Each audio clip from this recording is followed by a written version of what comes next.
কসবা মামলা মুখ বন্ধ খামের রিপোর্ট জমা দিল রাজ্য।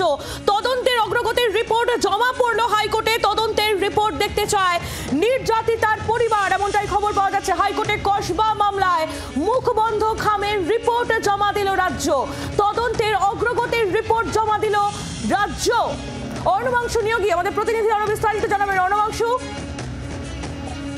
আইলি, সেটা হচ্ছে কসবার ঘটনার পরিপ্রেক্ষিতে আদালতের নির্দেশ মতো আজকে সিল বন্ধ খামে তদন্তের অগ্রগতি রিপোর্ট জমা দিয়েছে কিন্তু আজকে পুলিশ বা রাজ্য সরকার। এবং এছাড়াও একটি উল্লেখ ছিল যে কসবা পুলিশ তারা কি করেছে সেই ঘটনাটার আলাদা রিপোর্ট জমা দিয়েছে। অন্যদিকে সব থেকে গুরুত্বপূর্ণ পার্ট হচ্ছে ভিকটিম ফ্যামিলি, তারা বলেছেন আমরা সন্তুষ্ট রয়েছি, আমাদের কোনো অভিযোগ নেই, তবে আমরা তদন্তের অগ্রগতি রিপোর্ট দেখতে চাই। সেই কারণে কিন্তু আদালত অনুমতি দিয়ে শুধুমাত্র ডিফ্যাক্টো অর্থাৎ ভিকটিম ফ্যামিলি ছাড়া কেউ কিন্তু রিপোর্ট হাতে পাবে না।